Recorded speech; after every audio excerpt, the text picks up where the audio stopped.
everyone. This is another power panel where we have actual people who are either youth or are working with the youth to make sure that in the starting panel, we talk about the need of the representation of youth in the climate action. We know, we all talk about how the world leaders need to act, but it is the younger people whose future is most impacted. So we can't not have them at the table when we're trying to, have a discussion. So welcome to this amazing panel, and I'm lucky to have you all on board. So while you must have seen, heard, Disha, or where I set a little bit of context of what this summit is going to be about, but it is important that we have people like you who are either working directly with the youth, or directly contribute to the climate action in one or the other way. So it is important that we have a representations like you. So let me give a little bit of introduction, like why I thought this is a really great, is going to be a really great panel. So I was following along, I'm really active on LinkedIn, so I keep following who is doing what. And Alya can actually attest to that, because I know she just came back from India and Nepal, and well, she wanted to go to Leh, but she could not go to the Leh. So I could, I read all the posts really well, and especially for the people who I really admire.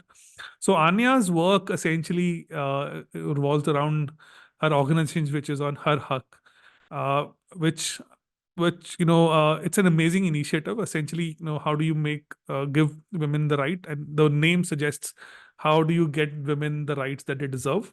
But I'll let Alya also talk about how she got into this space, and specifically what she thinks when it comes to women rights. It's also about climate rights and climate justice, and bring that link around. And Alya, your work on GreenPush has been really admiring, and your journey is especially, how you were in a corporate job, you quit to work on GreenPush, and now you're getting back into the corporate world. So how those pivots are going to, those are very interesting, because a lot of people feel once we are out of the corporate job and we are into entrepreneurship, it's very difficult to get back. Or for some people, it is even difficult to start the entrepreneurship. And then GreenPush as a community, what are you trying to build on that? So we'll just, talk around that. And Doris, I met you in Italy when we were doing the democracy lab. Although what was important for when I met you, Doris, was how we all wanted to see that climate is one of the crises, but humanitarian crises are much more. And then your session specifically on uh, more female inclusive or gender inclusive foreign policies, which was mind blowing. I could not understand. Nobody can think about how a foreign policy can be women centric, and how do you, foreign policy is more about trade. How do you interact with different people, and more? I always felt, these kind of policies are more made more internally, but how do you interact with people differently is, mind blowing. And Hany, you are, dear friend working with UNDP. You work a lot with the youth, so we would love to understand what has your experience been, and what are the things that you feel the younger generation today is having an issue with. But your work, how did you get into this kind of work, especially Lebanon, when we talk about, because it's right next to the where the war is happening right now, and what kind of issues the youth is going to deal with there. So let's talk about that. So let me start with Anya again, from my home country, India. So Anya, why don't you tell us about your story? How did you get into? I think you're still studying, right? That's what I understand from your the work background. So it's amazing to have people like you at such young age who start a movement like Her Hak. So tell us, how did you get into that? Hi, thank you so much. Also, I feel incredible to be a part of this panel with all of you doing such amazing work. I'll quickly tell you about myself and then I'll tell you a little more about Her Hug and what we've been doing. I'm Anya, 24 years old. I graduated from a college in Delhi University a few years ago, did history honors. I'm obviously doing nothing related to that, and I just got into law school. But when I finished my undergrad, I was working at a nonprofit called Udeti Foundation, and and there I was working on women's economic empowerment in India, specifically focused on women in the white collar and formal labor force. Additionally, I was working with UNESCO before that. I was a part of UNICEF's Young People's Action Team. I'm a TEDx speaker, did another degree on international humanitarian law, human rights law, and refugee law. And I started my own nonprofit when I was 19. It's called Her Haq. And we're trying to create a world where no one has to fight to make their voice heard.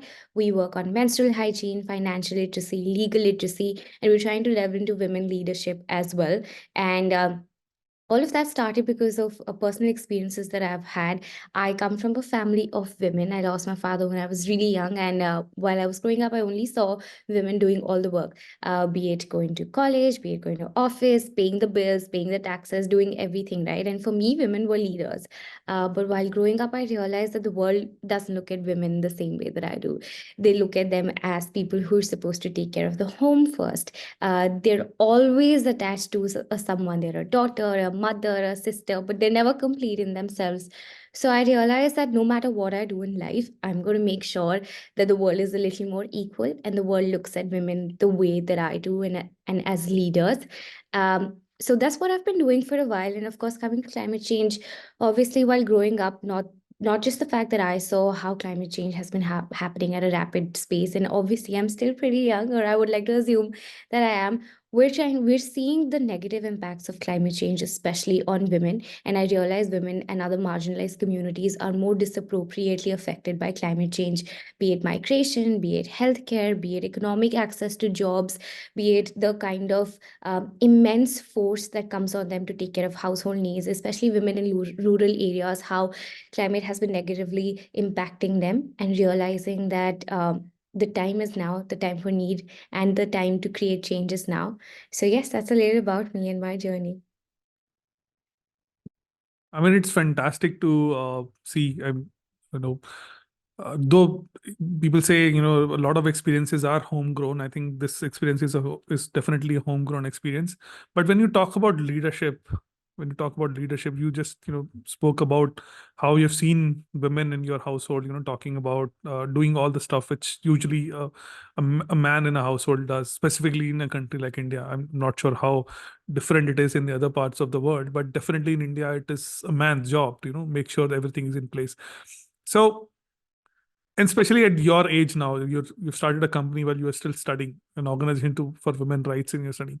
What kind of challenges you feel at the moment, you know, while you go and talk about your work at different platforms and all? I'm sure a lot of people are very appreciative of the work, but do they really see the impact that you are trying to achieve, or they are just celebrating you because you're a young leader? A lot of time this happens, so just give your real perspectives of what actually are you feeling while being in the sector.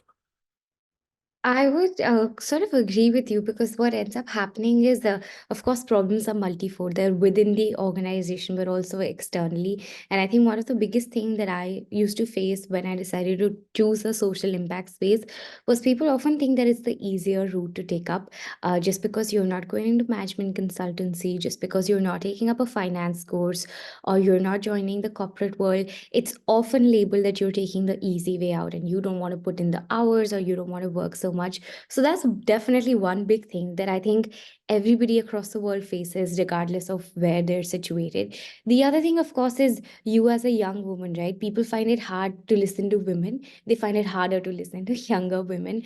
So a lot of times what you face is people don't understand that you're coming from a space of experience. You're coming from a place of knowing things about knowledge. And of course, often people equate knowledge and age. So that's definitely another problem that we face.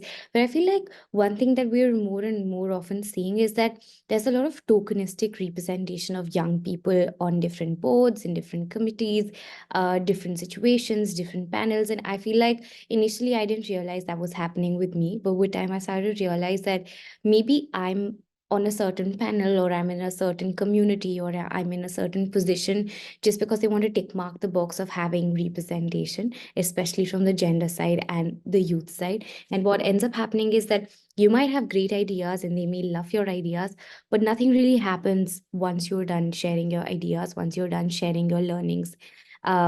and for them it's great PR, right? So what I want is that in today's time we not only have a chair for young people and women and marginalized communities on the table, but a chair of equal size and of equal impact. Very interesting, Anya. I think you just hit certain hard points there on how it is more taken as a PR or other things like that. But let me continue that point with Hany now, because I think Hany works with people like you in his region, especially when it comes to your program with at UNDP. Why don't you tell us a little bit about what you do? How did you come to this point, and what is your work is around the youth? And then we'll cover up the point which Anya just brought up about how youth involvement is a lot of time taken as a more PR stunt rather than actual impact, and how their work is not being treated like the real valuable work. But how has your experience been, Hani? Great. Thank you very much, Sumit, and really inspiring to hear from you, Anya. And actually, just a brief background of how I started is that similar to how Anya is passionate young leader who wants to make a change in the world. She found a problem in her community and she tried to solve this problem. Similarly, I tried the same way. I passed in the same way where I found a problem in the education sector actually in Lebanon, and part of it of how empowering youth. I started my own startup in the company at the age of 21 in order to be supporting other young people and other fellows in order to be achieving the change that they want, in order to help young people to believe that they can do the change actually, and they are able to make a change, and not only to be viewed as the beneficiaries of any project or any program. We are the young people. We are the acting force that is happening in the community. We're not only the beneficiaries that only benefiting from this program, but we should be also working on like implementing these programs, planning these programs, managing these programs, and all of this. So it started as part of a personal company that I started, and then the work that I was doing, I found that I want to be expanding it more and more. I participated in part of a program at UNDP, and I showed this vision of how we should be working with youth, and how should youth be heard more and more, and how we should be the act of change and changing the world. And then I joined UNDP as a full-time staff in order to be moving this vision into reality, and to be increasing the impact that we are doing and the work that we are doing. And one of the main philosophies or ideas we have in mind when we are implementing projects with youth is that we always hear that youth are part of the future. We are the future of our planets. But actually, this is not really true, because we are the present.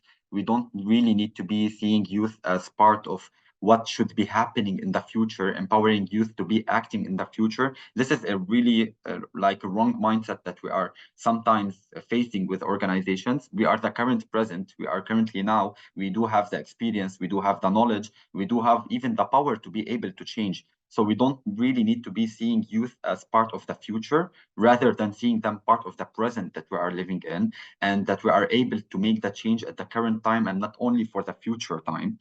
This is a really important point, because it really impacts actually the future, but we don't really need to be waiting for it later. And actually, when you were asking, Anya, it grabbed my attention, part of, are you being celebrated just because you are a young leader, or just because you are making the impact? And this is part of a really important point, or an issue that's happening, is that when a young person make an impact, it's not an exception. It's not something that we should be celebrating, or something that we should be considering that, okay, wow, a young people was able to do this. Because actually all young people, if they had the chance, if they had the opportunity, they are able to make a change, they are able to make an impact. So we should be treating this topic and this side as something that everyone is able to make it, everyone is able to affect this change, as long as we are giving the opportunity and we are giving the young people that chance. So it shouldn't be something celebrated as if it's something rare that happened. It should be just the norms that we are implementing in our daily life. Oh, fantastic, Hani. I think you just hit the nail on Anya's question as well. But let me ask you on what kind of work, when you see the youth working with you, I think your journey yourself is very inspiring. But how do you see the young people that you're working with? What backgrounds are they coming with? What challenges are they facing? I think Anya's challenges are more, on how the rights are, and that's how started her, her organization is around that. But what kind of impact the young people are trying to make in the work that you are trying to see, or what kind of work that you see around yourself in Lebanon, especially when there are Yeah, difficult circumstances around you? Can you talk a little bit about those also? sure. Okay, so actually what we do at UNDP in Lebanon, we do have a main program that's called the Youth Leadership Program. It's one of the biggest youth projects that we do implement in Lebanon, and it's even implemented in the region, in the Arab States region, not only in Lebanon. And the main objective of this program is to be supporting and empowering youth people between the ages of 18 till 29. Most of them are either university students or university graduates, to be implementing their own social impact project, either in the form of a startup, or in the form of a company, or in the form of NGO or initiative. And what we do actually provide for the youth, it's being part of this community where they can learn the skills they need in order to be leading such projects. They learn the technical know-how of how to start a certain social enterprise, company, NGO, or an initiative, and to be part of a community where they can find the support they need in order to excel in the implementation and the work that they are doing. Regarding the challenges that is faced, uh, definitely learning the skills and having the know-how is an important part, but just to be realistic, there's a lot of online courses, there's a lot of online resources that people can get all of this information from whenever they have the will. So the main part that we is providing for the youth is not just the technical knowledge and the training, but rather providing them with part of a supportive community. Whenever they come up with an idea, they can find people who are believing in their idea, people who can tell them that, yes, you can do this project. Yes, just tell us what you want, what is missing from your side, what support can we provide for you in order to get this project implemented and to move it from just an idea stage into an implementation stage. This is the main part of what we are providing them with. In addition, for having the connections needed in order to implement their projects. For example, sometimes they might need some legal support. Sometimes they might need connection with someone from the government, from someone from the municipalities, from the ministers, in order to be implementing and getting the needed steps in order to implement their project. So this is some of the work that we are doing with the youth people. And most importantly, is finding the motivation by having a community telling them that, yes, you can do it. Because a lot of young people do have ideas. A lot of them are able to implement these ideas. All what they need is someone to tell them that, yes, you can do it. And yes, you are powerful enough in order to do it. And it's not something to think about in the future. You don't really need to be saying, when I grow up, I want to do this. You are already grown up. You can already do it now, right now. So this is part of what we are providing for the youth and how we are supporting them, in addition for any other connection that they might need. And like just one of the initiatives that we're currently implementing at UNDP is that we're building the database of youth projects, youth-led projects being implemented in Lebanon, so that, for example, whenever any UN agency in Lebanon needs a certain project or a certain service or a certain idea in order to implement a certain project, they can get back to this database. And this is how we are really empowering them, making sure that all organizations, all entities are trusting young people and are not seeing them only as part of the beneficiaries, but seeing them as partners in order to implement the solution that we want. And usually all the projects we do support are focusing on achieving the sustainable development goals and having this social part and social impact in mind. They do rather from different topics, from education to healthcare to climate to energy efficiency to partnerships and to for peace and for many other topics that could be implemented. Fantastic, Hany. I saw Anya nodding her head a lot of times when you were talking, because I think this is you are addressing a lot of the needs that the young people, are the issues that they're facing are real. Because they may have an idea of this is what the impact I want to make, but it comes with a lot of baggage barrier of laws, legal issues and all of that. How do you, circumnavigate that? And what is right? Should I open a for-profit organization? Not. I think those ideas are really. I'll come back to you a little bit more on this, but let me come to Alya now. I think Alya has grappled with what you just mentioned. So she was in a corporate job, then she started her own organization, and now she's so Alya. I think you're instead of me saying what you have been doing, and I'm really inspired by your work anyway. But we would love to understand your experience of your. These are the three pivots we see, but what have been the other pivots in your lifespan and your career span which brought you to where you are today? And I also followed your program in Indonesia when you were also speaking there in one of the climate events. How is all that coming together, and what is it that you're trying to achieve? With all the work that you have done, tell us from the very start. How did it all start? Wow, thank you so much, Sumit. Very broad question, so I'll try to make it not too long. First, thank you for today's discussion, and very inspired by Anya's and Hany's presentations. So on my side, my own sustainability journey started when I moved to Singapore a few years ago. I was really shocked by just the amount of plastic that was around me. So I started doing some changes with myself and within my own household. And that's where, by getting more knowledge, and then I also moved neighborhoods, that's where I created my first community. So I wanted to encourage my neighbors to waste less and share more. And the community grew quite rapidly, saving quite a lot of items. And that's where I understood the power of the ripple effect, and how, when you bring people together, when you create communities, how much impact you can have, and it goes way beyond yourself. So I also started to do this in my corporate job. At that time, I was working in a company there. So I started to encourage not my employees, but my colleagues, with another colleague of mine, to adopt more sustainable habits, to reuse some of the, cutlery or containers that we had, and then quickly evolved into more speaking engagement as well within the office.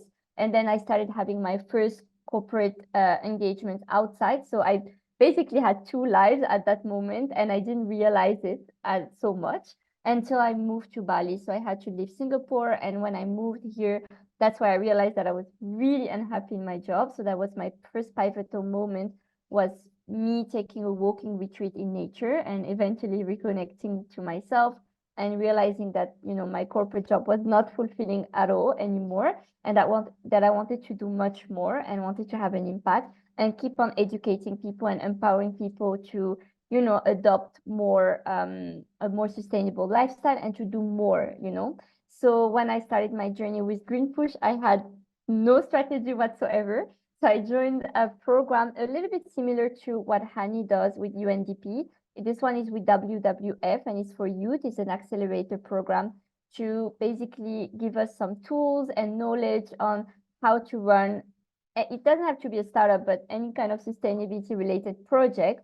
And this was really a pivotal moment for me, because I had a mentor, and I was part of a mentorship program for 6 months, and she really allowed me to really think more about what path I wanted to go in. So I decided to go B2B, because I thought, I love to create communities, I love to put people together, and I know that within corporates, you have a lot of people who do want to do more. They want to do more than just their regular job, as exactly what I felt in my previous job. So I thought, okay, if I can be that person who can, bring these people together so they can start their own movement internally, because there's so much that can be done within corporates, but sometimes it's just on the shoulders of one sustainability manager somewhere, and you cannot go too far.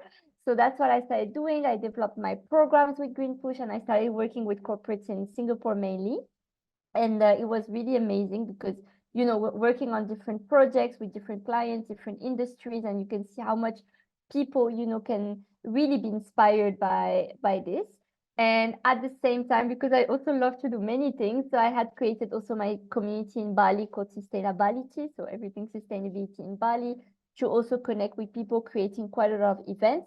And then with GreenPush, I wanted to also go into the B2C side, which didn't go the way I wanted because I eventually burnt myself up. And I think it's something we don't talk a lot about is, how much we love to do many things. We want to bring positive change and have a positive impact in the world. But we also need to think about ourselves and our own energy as people, as founders. And it's really, really important to maintain that because otherwise you just end up, frozen almost. And this is what happened to me last summer. I wouldn't do anything anymore. I felt completely burnt out. And that's why I decided to let go of GreenPush community. And I think it's also quite amazing to reflect on that a few months after, because by letting go of the community, I managed to create new space, new mental space for me to go back into finding new clients, into founding Women in Climate Bali with 2 other friends. So we managed to create 2 events since the start. And yeah, so it allowed me to do other things and launch a newsletter and etc. So then after a few months on going back into the hunt, something they don't tell you enough is how hard it is to get corporate clients. It takes a lot of time to work with corporates. It's a lot of, back and forth. It's not as easy as just, working one-on-one with someone. So when I did my year-end reflection, I realized that I was basically kind of losing a lot of energy doing that. And you're always on the hunt of the next project. So that's where, when I was doing my reflection, I thought, okay, maybe it's time for me to join and be part of something bigger than me and bring my energy into, a project or an organization, or, it doesn't have to be a corporate, but it can be anything that has an impact that talks to me. So that's where I started to look again for new opportunities. And as you said, Sumit, I was in India and Nepal just last week, actually, back in nature. So maybe that's a new pivotal moment for me. But now I find myself more, wanting to help people become change makers. And I think, as you said, Hany, like people, they don't need to have new learnings and new knowledge. Sometimes they can just start now, even if they already are students, even if they already have a job. Like there's so much that we can do as long as it speaks to us. So I think, a lot of people don't take that first action or leap of faith because they have some self-doubt and fears and a lot of negative self-talk. So I really, as connecting back to my own journey, I feel like sometimes people need a cheerleader, need someone who believes in them, and I want to become this person as well. So yeah, that's I guess a new pivotal moment for me that led me to where I am today now and speaking to you on this event. It's very inspiring. I think you touched a couple of very important points, and I think Hany and Anya both would have agree to it. And once I come to Doris, I think her experience also has been pretty similar on that aspect. But the few important things that you just mentioned. First of all, that you were trying to build a community of people and help them and inspire them, and it is always considered good to have a community that works, or thinks about, this is what we want to achieve at one point in time. But also it comes with a lot of effort, because maintaining a community, giving them, because community is very demanding.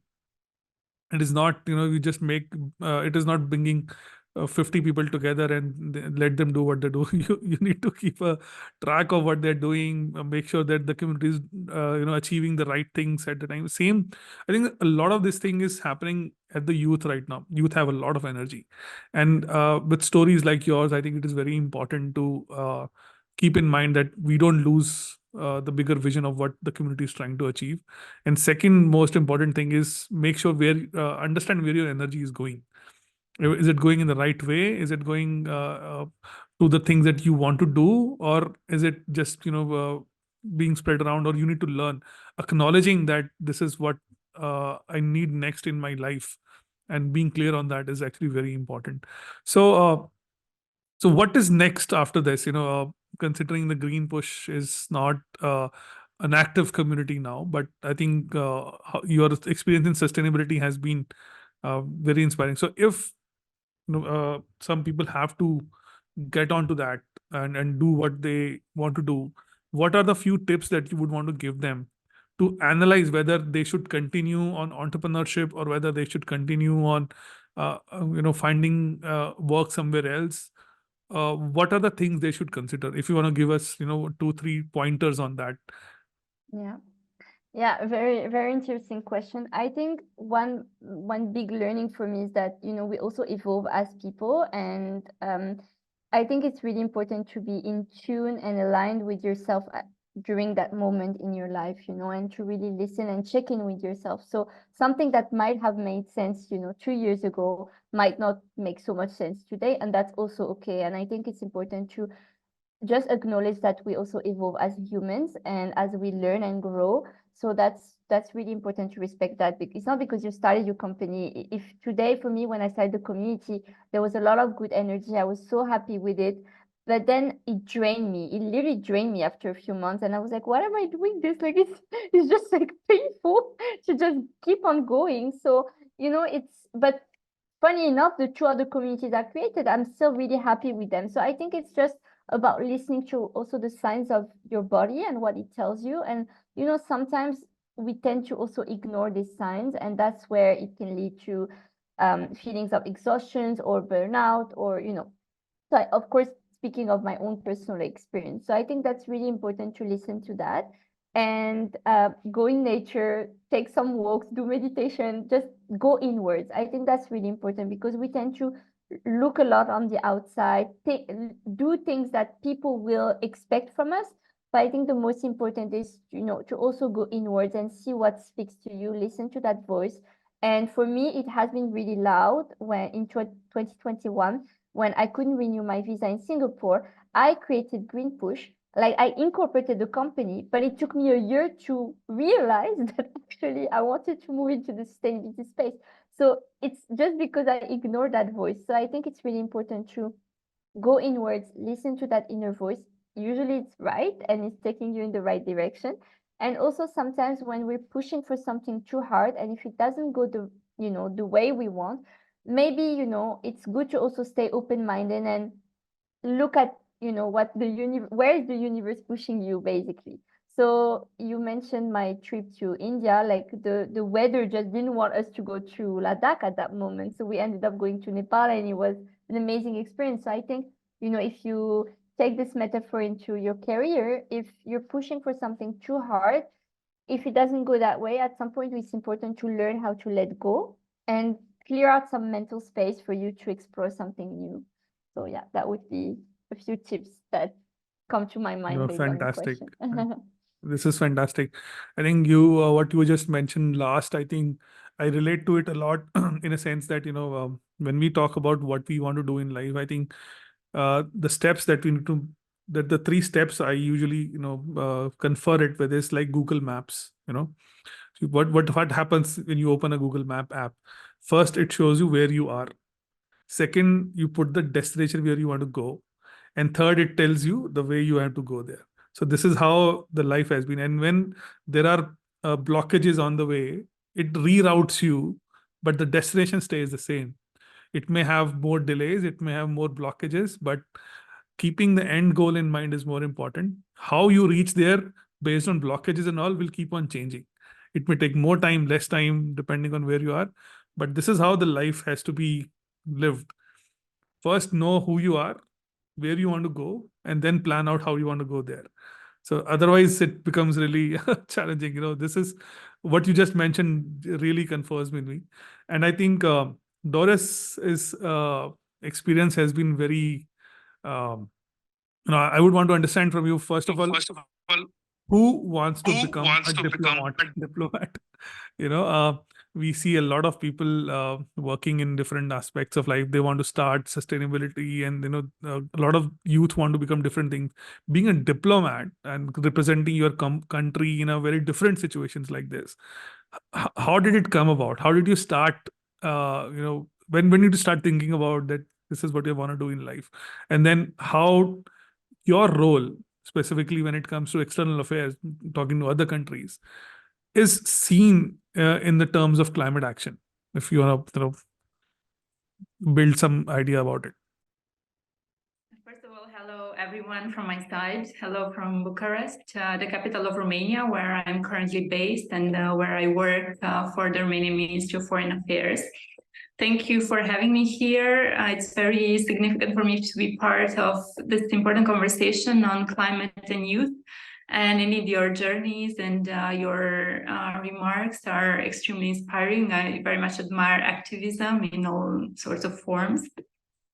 Me, myself, I have always had an interest in international relations and transnational issues that are big and that impact our lives in ways we cannot control.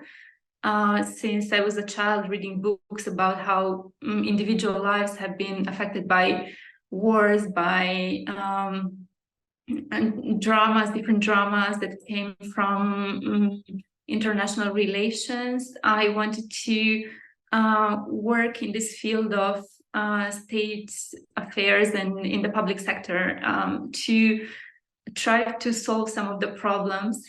And I've always thought this is the right thing for me to do, and I went for it. So in a way, to use the metaphor of the destination, I think I reached it. And the way was pretty straightforward because I went to study political science, international relations. I then completed several traineeships to get the practical experience and to understand a little bit what the practical work looks like, whether I'm attracted to this. And then I passed the competition to become a national diplomat. So this means that indeed I represent my country at various international forums, in bilateral meetings, and that in general I speak on behalf of my government. I will be doing less of this now because I'm invited to speak in my private capacity and to express my own views. But so far in my experience as a diplomat and discussing climate and youth and gender even is sometimes difficult because, as you know, member states in general have different interests and they can be costly, especially in the short term.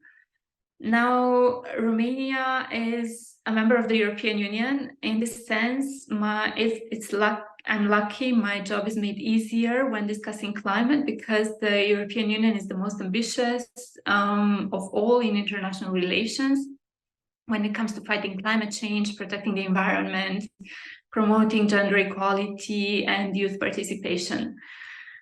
This is, however, not easy, as I said, because there are other states in the world that don't have as much ambition, and then climate change doesn't really stop at the borders of the European Union. If we in the European Union want to be climate neutral by 2050, other countries are reluctant to go that fast, that far.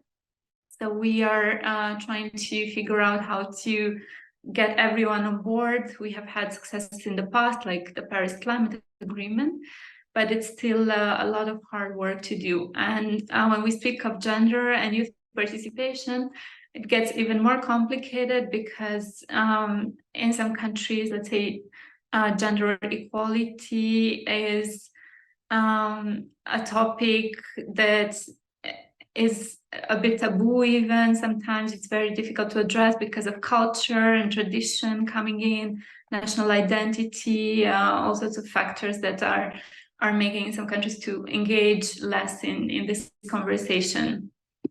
I can very much relate to what Anya was saying about being a young woman and not being taken seriously in serious conversations. I've had this throughout my entire path of getting to where I'm now, while being a trainee, while being, just starting, being a young professional. Working in a very male-dominated environment, it's very difficult to have your point taken. I mean, people listen, of course, but then, as Anya said, from making a statement to then having action or having a concrete result from a meeting or a conversation is a step further. That it's difficult, and that's why I think the world should be more open to having youth participation, since, as Hany also mentioned, you don't really need a lot of experience.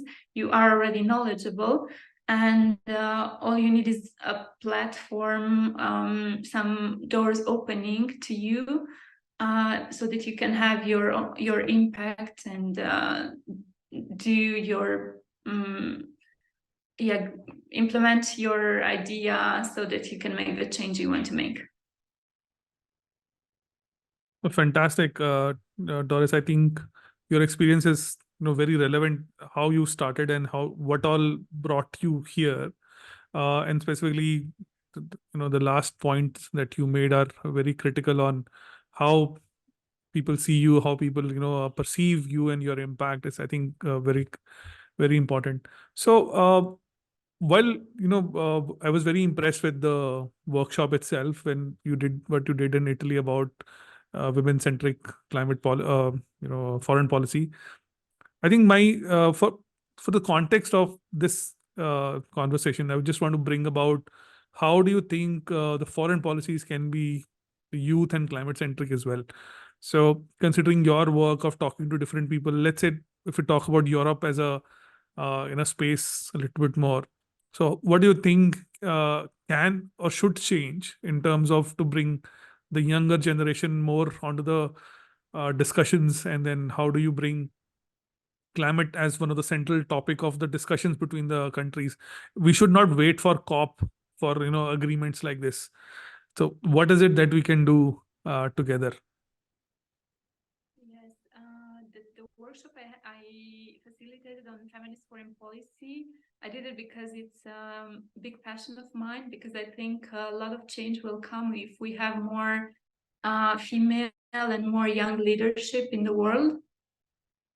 I can say that the world, or at least looking at it from Europe, has made some progress in these areas. In Europe, we have female leaders in many countries, but it's still not as much as we would like to see. We want to see equality in leadership at different levels, not only on the very top, but also in other at other levels of the hierarchy. And that stands for youth as well. I think youth should have access to leadership positions, regardless of the level of experience, the time they have worked. Since, as we see also among the young people in this panel, they can do great things, being activists, starting when they're very young. So they should be given space in leadership at different levels, and change this very hierarchical way of organizing societies, organizations, and communities. Hierarchy should be made a little flexible, and I really believe in inclusive leadership. So this is why I focused on feminist foreign policy at that workshop. But I am also very interested in climate diplomacy, which is a strand of diplomacy that is focusing precisely on having states taking decisions with climate and environment in mind. We need to understand that indeed it's costly to undo the mistakes that have been done in the past, but it's the only way to have civilization surviving and thriving. Indeed, there are a lot more costs coming from the negative impacts that climate change and environmental degradation has on people. These are not necessarily looked at because they're slow, and although there are a lot of studies that indeed show how negative these impacts are, we generally, people tend to think short term, and especially in politics and diplomacy, people think even in the shorter term, and don't see these long negative consequences that environmental degradation, for example, can have. So they tend to make decisions looking at the environmental cost in the short term. And I think that's a mistake. And yes, through climate diplomacy, climate diplomacy is a way to look at climate having a longer term perspective. Fantastic. I think the perspective of not, I mean, especially when you are in public policy and, at a position like this, you can't have a short-term view. You definitely need to understand how whatever decisions are we making, whatever policies are we making, have a longer, longer purview to discuss. I just want to make a small announcement before I get to the next question. The masterclass on climate entrepreneurship has already started. If anybody is interested in that, please, you guys can log off and attend that. But this is also an important conversation, so stay if you want. So yeah, I want to ask all of you this. We should wrap up in a few minutes because people would want to get off. But tell us one major experience that all of you've had, specifically when it comes to your role, where you are at right now, which you can share, and a lot of people can learn from, very specifically on how the youth representation is important. For example, Hany, why don't you talk one of the organizations that you have already worked with, one of the young people you have already worked with, how what kind of innovation that was coming up and what kind of assistance they were requiring. And Alya, from your community, you can bring about some one or two experiences on how that community is trying to solve the bigger problem. And Doris, I don't know how your conversations are confidential, but if you can bring about a few things from your work with different countries and specifically in foreign policy, as some experiences where you feel the young leaders are doing right or not doing right, and what is it that they should be doing. So why don't I start with Hany? Sure. So actually, one of the points that we try always to send, and the messages that we always try to send to youth, is that in whatever project and whatever impact that they are trying to work or and to focus on, is to always understand that even if it's small, it can gather up into a bigger impact, and it can help us in solving the global challenges that we are facing. Many of the people think that, okay, throughout my action or throughout doing this, I won't be able to end climate change. I won't be able to solve the plastic issues in our country.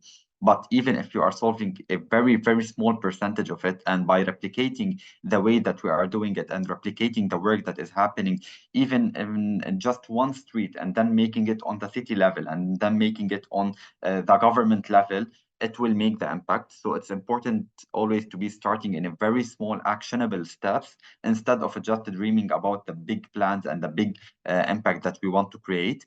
And this is like related to things that can have measurable impacts.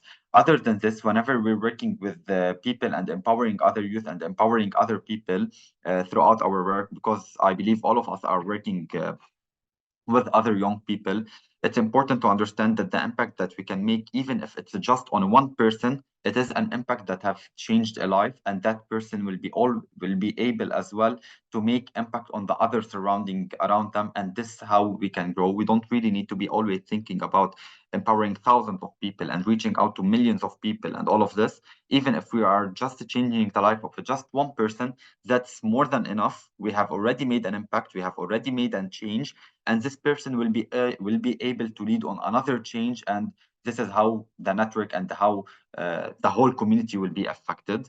So it's important to always think on a smaller scale in order to take them into an actionable steps, not only dreams, not only pitch decks, not only presentation that we are presenting. Let's implement, even if it's just a small action that we did, in order to be scaling up and to be increasing the impact that we are working on. Because I know that as young youth people and young people, we always do have these big dreams that I want to solve this issue. I want to end poverty in the world. I want to end the hunger and want everyone to be having equal rights. But definitely we cannot do this alone. We cannot do this while just thinking on the big image. It's important to have the big vision that we have in our mind, but to turn them into an actionable steps that we are able to implement. No, very important actually to know that what you can solve and what you need help with is also very important. I mean, when young people usually come with a lot of the rigor that they will solve the biggest problem in the world, but you can, provided that you have the right support, your guidance, and the right community around with you. So very well put, Hany. Alya, your experiences, please. Yes, of course. It's very, very linked to what Hany was sharing. So this one is a little bit more personal experience. So I mentioned the first community I started in Singapore for my neighbors to waste less. I think it's a nice example of how you can transform a frustration into action and impact, because I was very, very frustrated to see how much, unnecessary waste was actually going into the bins. Like people would just throw away really valuable things. And I started thinking, okay, how can I encourage my neighbors to actually, stop wasting? And I was living in a little bit in the center. So I'm this young, new neighbor no one knows about. So I started with the first step by going floor by floor, knocking on the doors. After doing a small flyer on Canva, just took a template. And I said, I created this WhatsApp group. It's actually much easier for you to snap a picture instead of going to the bins and throw an item, even if it's bulky. So I made it also look very easy for them to do that change without talking about the impact of waste or into going into some kind of narrative. And the first people started to join. And, as you said, Hany, yes, you can impact one person, but you never know that one person might also influence their own circle. So usually you start creating some kind of ripple effect and around you, so more neighbors started to join. And I know, Sumit, what you might say, communities take a lot of time. So of course, it took a lot of my energy to show them how to do it, and that, it's no selling, it's sharing only. But people started playing the game. They were really happy to getting new items, to donate. They felt good. And then quickly it moved into, also donating food.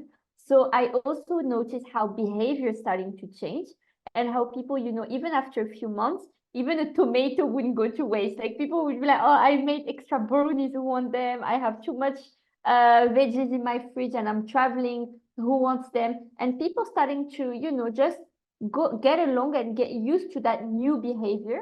And then after a while, I noticed that I didn't have to tell them anything anymore. Now I don't even live in Singapore. The community is running by itself, and people know the rule. And it's very simple. You just don't waste, you donate. So I think it's really important to also make it clear what do you expect people to do in your community, so then they can also replicate that behavior. So now even when someone is trying to sell or they don't really know what to do, they just copy the behaviors of others. So it's very simple. Like when you post something, the first person to request it gets it, and that's it. So it's very equal and fair for everyone. And now even if I don't live there anymore, it's still up and running. And now we have, I think latest I checked, it's 4,500 items that have been either saved, borrowed, donated, rescued, because I was also rescuing a lot of things. So yeah, I think that would be a personal experience that I wanted to share with you. I would like Awesome. just to add a small part that it's really inspiring, and just by inspiring me, it could be this project moving here to Lebanon as well and creating impact here where I live. This is what exactly we were talking about. Exactly. Why Awesome. not? Fantastic, fantastic. Doris, some of your closed door conversations.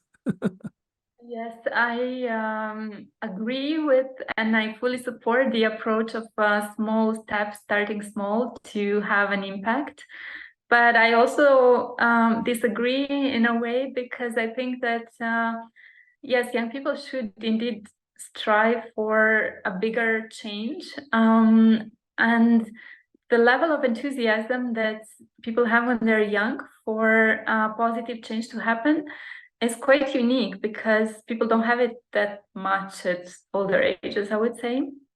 From my personal experience, I'm also an activist in my free time, working for volunteering for an organization that is promoting sustainable fashion. And what is very positive that I'm seeing is the power of social media, because let's say everyone agrees that young people are more familiar with online communication, and it's their favorite way to do it. So looking at what's happening on social media, I think through communication, through raising awareness, young people can change a lot the behaviors of others, and create positive influence and positive change in this way. Then in actual international relations, we also have very positive examples of young people stepping in when they have a door that is opening to them. And there are some practices, let's say, such as the youth representatives.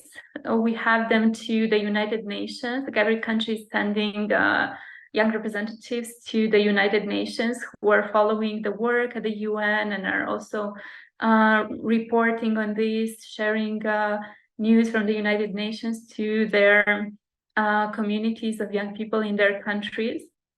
And in this way, they're also motivating other young people to get more involved in generally, even in politics or community action, to create the positive change they want to create. I think there is hope. I think that the progress is happening. If we want to accelerate it, it's up to us to motivate young people to be more active and to also push for older generations to be more open to young people participating. So congratulations for your work, Hany, as well. I think it's amazing that you are motivating and empowering young people to do nice projects and create change. Fantastic. Thank you, Doris, sharing this. We do not have much time. There is one question in the chat, but it's a very long question, so I'm going to only use a part of it so that we can answer it in time and close the panel. So, in your experience, what are the most common stumbling blocks or challenges that young students encounter when trying to implement their own social impact projects?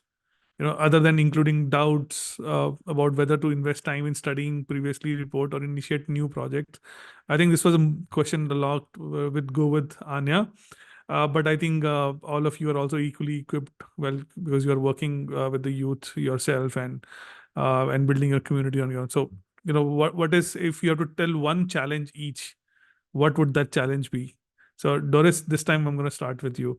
So what is that one challenge which young people or students feel while starting their own social impact projects? Very interesting question. I think it has to do a lot with the work they have to do with themselves to feel more empowered, because it's very rare that at a very young age, young people can find the right mentors and the right people to work with who can really give them the necessary confidence that they need to go on with their idea and to be consistent and to grow it throughout time. There's a lot of investment needed in terms of time and energy, and I think that's yes, the main obstacle would be not yet being empowered enough to be persistent with this project idea to make it as big as one aims for. But that can be solved with mentorship programs and looking for the right community, the right people to surround yourself with. Right. Great. Thank you. Alya? Yes. Very interesting question indeed. I agree with Doris, and I would add on this maybe the education part. When it comes to, whatever you want to start, like just taking that first step can also be a challenge. And I know this platform in Indonesia, it's called Utopia, where they empower young change makers to also, start creating change. And they build this whole online school showing them, how to speak in public, or how to, you know, equip them with some necessary tools that you don't necessarily learn in school. And I think that's also quite important, especially if you want to start a project. You do need some skills that, you know, will make your project go run and be successful as well. So yeah, I would say this, and having people believing in you, I think that's quite important, and that can make a huge difference. Fantastic. Hany. Actually, for me, it's a combination of Doris and Alya's answer because they already mentioned both parts, which is the main challenge is that they have the idea, like based on the experience that we have, at least in our programs, people are having the idea, they have the vision of where they want to achieve in their idea, they have the passion for the impact that they want to create, but they don't know from where to start and how to be reaching that point. As you mentioned, you gave the example of Google Maps. Like, they know where they are, they know where they want to reach, but they still don't have the path, and they don't know what are the steps they need in order to reach that way. And here comes the importance of mentorship that Doris mentioned, in order for to have someone to guide them how they can go and how they can reach the end destination that they want. In addition, for combining the mentorship with this like easy steps going to implement with the knowledge and education that Alya was mentioning, in order to reach the end steps. And it's really, really important to have someone to be guiding the youth people that, okay, these are the small steps that you need to take in order to reach the end destination. You can't just jump from one place to another. You need to be taking the steps one by one in order to reach there. And even the very, very small steps are able to make the impact that we want. Alya mentioned an example that, okay, she started by just having a WhatsApp group. This does not require any financial constraints or any financial investment. It also does not require that much investment in terms of time, and it does not really need that much of education. Any one of us can create a WhatsApp group, and any one of us do have a WhatsApp and do this communication. So it was just this small step that she took in order to reach the end destination that she wants, in order to have this behavioral change in the community where she was living. So it's just about these small steps that we need to take, that are part of, we need them through mentorship and education and knowledge in order to reach the end destination. Fantastic. I think it's a very good closure remark also. So thank you all of you for a lovely interaction, and I'm deeply impressed by all of your work. I hope to stay in touch with all of you, and there might be a lot of people from the audience who might want to get in touch with them. So just keep a lookout on your messages or emails that might come your way. A lot of people need the guidance and the the mentorship that you all talked about. So just thank you so much again,